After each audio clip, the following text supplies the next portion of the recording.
Hello, Dr. Carmen Bryant, Psychological Health Consultants and Services, and Redefining Yourself, a program that was developed for women who are contemplating leaving or are recovering from domestic violence, specifically narcissist abuse. And so I just wanted to come on and I wanted to talk today about intimacy and sex. Those are some topics that most people are. It's a taboo topic. People don't really want to talk about that. As a clinician, therapist, psychotherapist, whatever you want to call me, one of the things that we have the honor and privilege of doing is talking to people and talking about very intimate, private details of their life. This is a place where people have to be vulnerable, especially when it comes to sex and relationships and intimacy issues. A lot of times men don't want to come in, especially because of the fact that a lot of things that they have to reveal is, issues that are very intimate, private, and embarrassing. One thing to remember is that as people, male and female, we go through different changes within life. So as we mature, women, for example, unless they've had a hysterectomy or surgeries and your ovaries have been removed, women will go through menopause, which will manifest itself in major depressive disorder. And so sometimes people, when a woman begins to go through menopause, a lot of times they are prescribed antidepressive medications.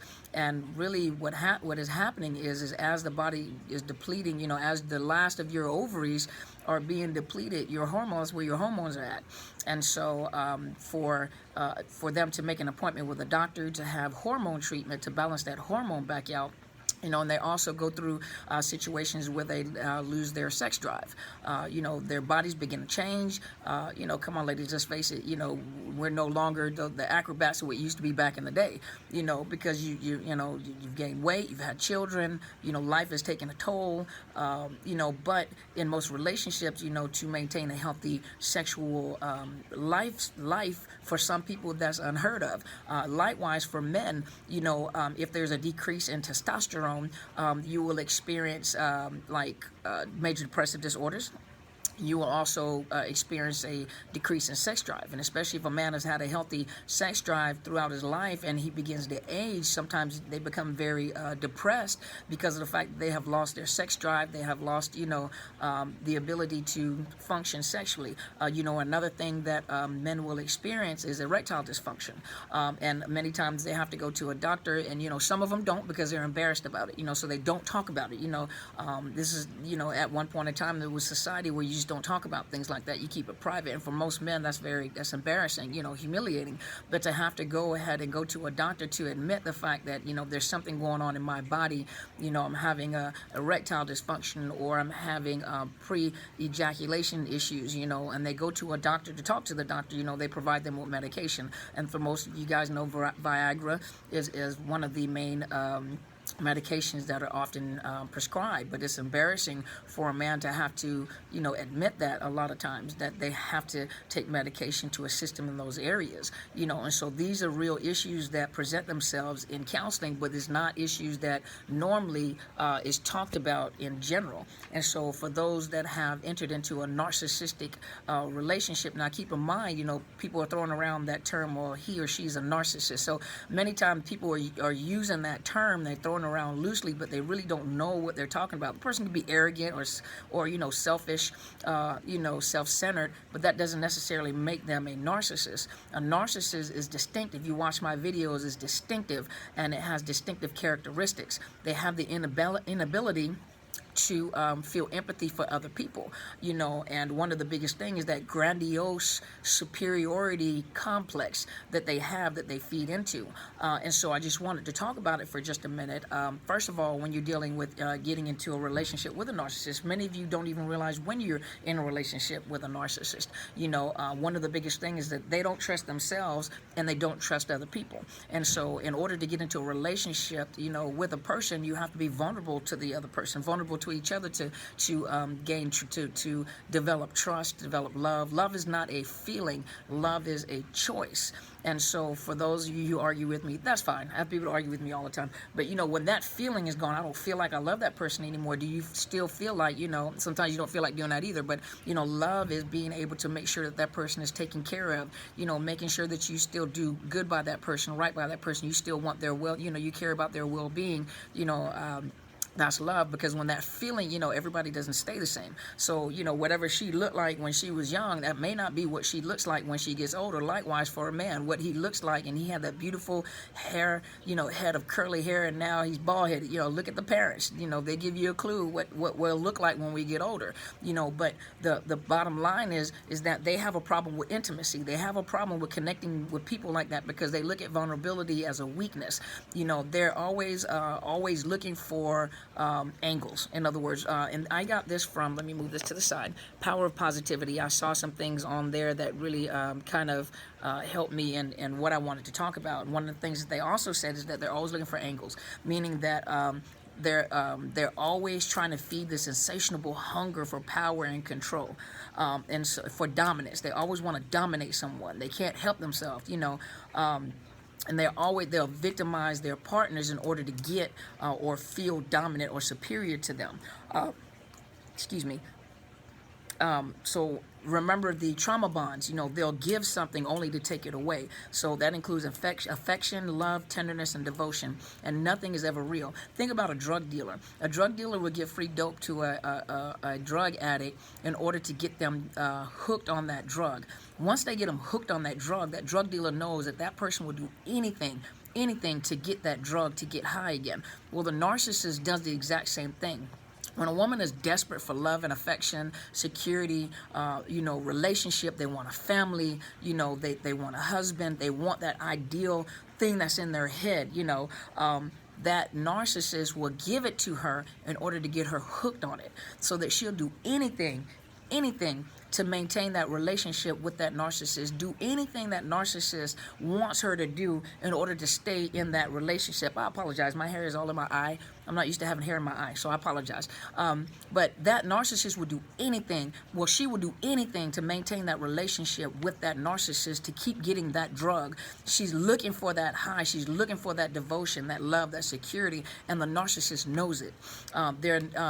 Remember, they're always prone to abusive behavior, and they always want that power and that dominance. Another thing, in relationship, there is no such thing as us. So they'll marry the supply, not because they want a family or because they love them. They marry the supply to lock them in. That's what the woman wants. They don't have that respect for marriage. They don't have a marriage respect.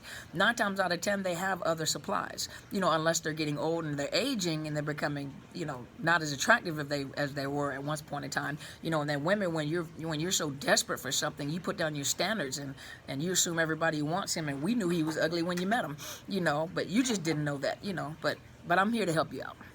But, They get into marital relationships not for the purpose of what you're thinking of, family, relationship, love, and respect. They're getting in to lock in that supply. If that's what you want, a marriage and a relationship, they get into a marriage because they're trying to lock you in. That's what they're trying to do. They're trying to lock you in. And if you notice, they also rush relationships. Sometimes they haven't even completed one relationship before they're in another one. Gentleman was still married and was proposing to his girlfriend that his wife didn't know anything about. Because he knew that he was losing control. And so they'll rush into relationship. They'll plan things that you hadn't planned and you think it's romantic. No, it's not. What they're doing is they're reeling you in to lock you in. And so they'll marry their source of supply to give you exactly what it was that you were looking for. But they don't have the same respect or the same thoughts about marriage as you do.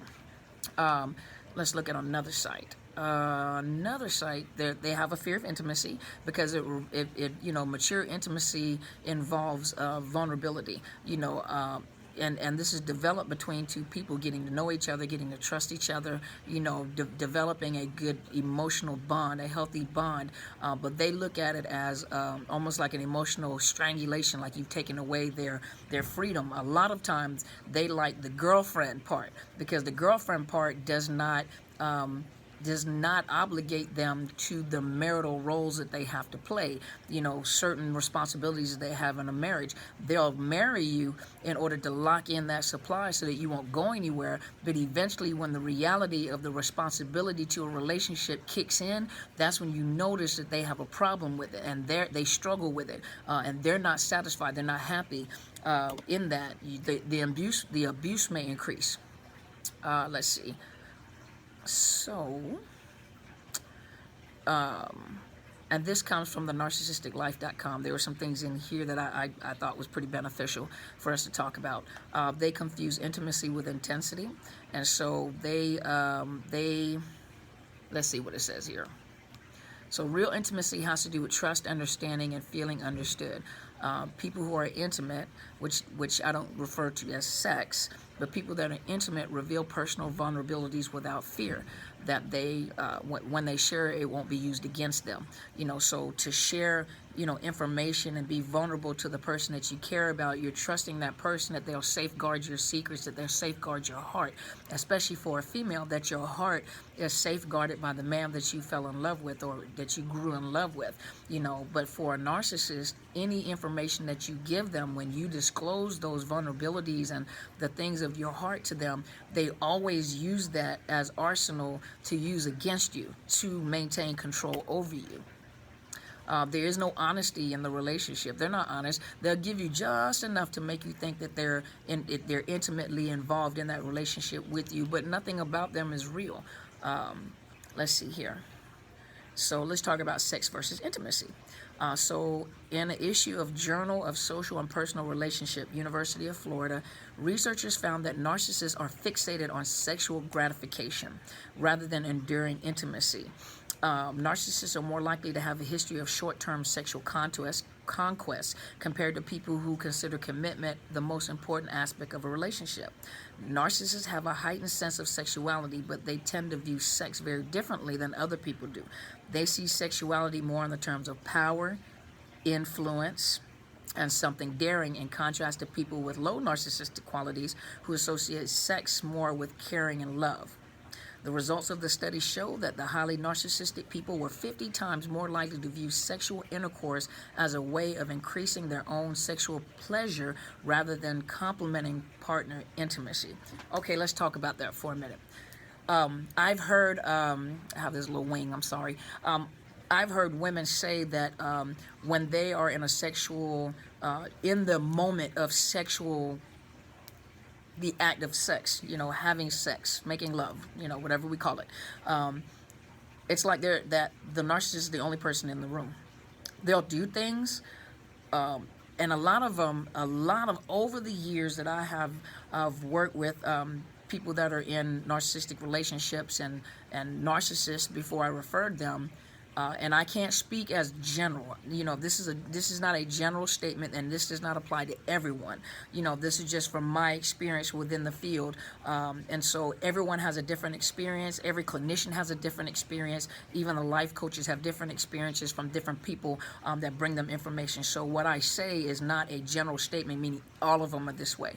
Majority of every single one of the narcissists that I have worked with and their family, or the wives that I've worked with, all have had a porn addiction. Not only have they had a porn addiction, they also had problems with masturbation. When they are addicted to pornography and they are more into self-gratification, it becomes harder and harder to have a real sexual relationship or gratifying relationship with a sex partner, with their partners, because they remember that, their whole life is filled with a facade, so in their mind they have created something that is not real, and they're expecting that partner to live up to what they see on a television, which is not real.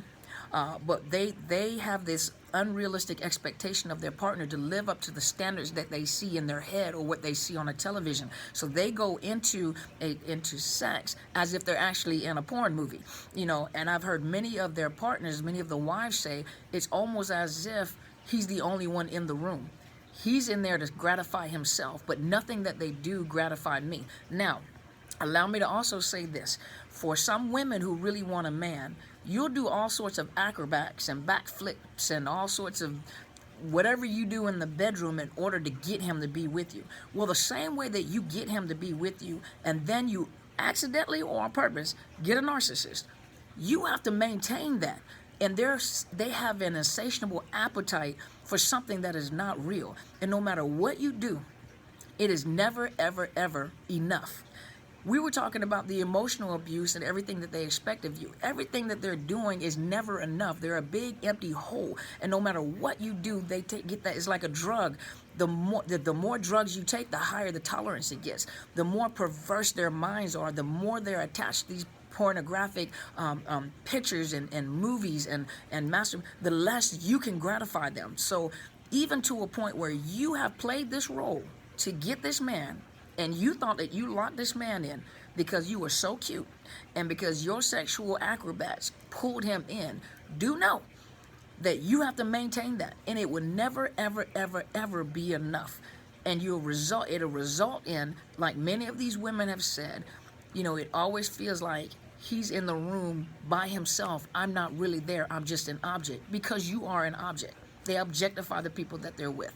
Now, when it gets to a point where you mature and you want to have a mature conversation with this narcissist to discuss sexual problems, and a lot of them do grow into this, the erectile dysfunction problems, intimacy problems, but their egos are so, they won't even admit that they have a problem. It will become your problem. Had one lady say that he made me go to the doctor to find out what was wrong with me because I wasn't responding. She said, but I've never been satisfied. I was never gratified by him, ever, the whole time we were in the relationship. But he made her go to the doctor to have herself checked because something was wrong with her. Something was wrong with her. And he actually had erectile dysfunction. And he was secretly taking Viagra to satisfy the other sources of supply that he was with. And when she found the bottle was half empty. And she knew it wasn't being used for her. Think about that for a minute, ladies. Then when they come into counseling, they still would not admit to the fact that they may have a problem. It becomes the wife's problem. And the wife has to go seek treatment. Seen it too many times. So think about that for just a minute. We have to be realistic. You're playing a game, but you don't know you're playing a game with a narcissist. And the narcissist game never, ever ends. When a woman matures and decides that I'm not going to play the game and you want to settle into the relationship, the game never stops for the narcissist. The game may have stopped for you, but the game never, ever, ever stops for the narcissist. That's why they are always constantly on a hunt for a new supply to take them to another level of high. Remember, if crack didn't work, let's go find meth. If meth doesn't work, let's go find cocaine, heroin, whatever drug can take them to a new level. No one person can ever satisfy the needs of a narcissist. Well, hopefully this has helped you. That's all I have for right now. Hopefully this has made some sense to you. I know this is a topic that for many people is very hard to talk about, because you're dealing with sex and intimacy, and some women are very embarrassed to talk about it, ashamed to talk about it. Even men, are ashamed to talk about this topic. In my counseling agency, we're going to talk. We're going to talk about some things that make you uncomfortable, in order to make right wrong, and to make, to make wrong right. There we go. To make wrong thinking right.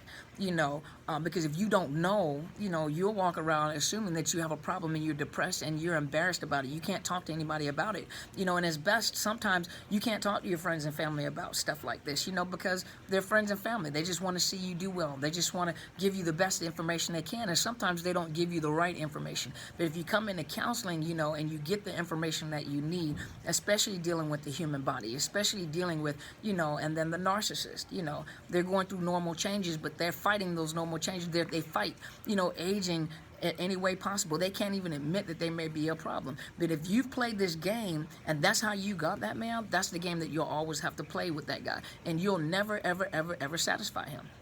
The insatiable appetite is they're too hungry. I want you to think about this. I know we've read it and there's different analogies or different stories. Remember the frog and the scorpion. And the scorpion said, hey, Mr. Frog, I need to get to the other side of the river. And the frog is like, I'm not going to put you on my back to go to the other side. You'll sting me. No, I'm not going to sting you. I just need to know you're a scorpion. You will sting me, and then both of us will die and drown in the middle of the river. And he was like, I give you my word. Give me to the other side of the river. I'm not going to sting you. Frog's like, okay, let's do this. As they're going across the river, in the middle of the river, Scorpion just stings the frog. The frog's like, Mr. Scorpion, why would you sting me? Now both of us are going to die. The Scorpion says, I'm a Scorpion. What did you expect? It's in my nature. That's a narcissist. What did you expect? That was in their nature. That's the hardest thing to have to comprehend. It's in their nature. That's how they are. Hopefully this has helped you. Please subscribe to my YouTube channel at Dr. Carmen Bryant, Overcoming Narcissist Abuse. You're also welcome to go to my professional Facebook page, Psychological Health Consultants and Services. Please email me, Dr. Carmen Bryant, DrCarmenBryant @outlook.com. I love to hear from you. Thank you so much for sharing your stories. Hopefully this has helped someone. I know this is one of those situations that most people don't want to talk about, but come on, we're going to keep it real. If you click in and you watch me, we're going to keep it real. If you ask me questions, I'll talk about it. I have no shame. I'm a therapist. This is what I do, all day, every day. But thank you so much for tuning in. Thank you so much for supporting me, and thank you for all the emails that I've been getting, all the comments that I've been getting. Thank you so much. I really appreciate it, and thank you for watching. You guys have an awesome day, and as my friend always says, go and be great.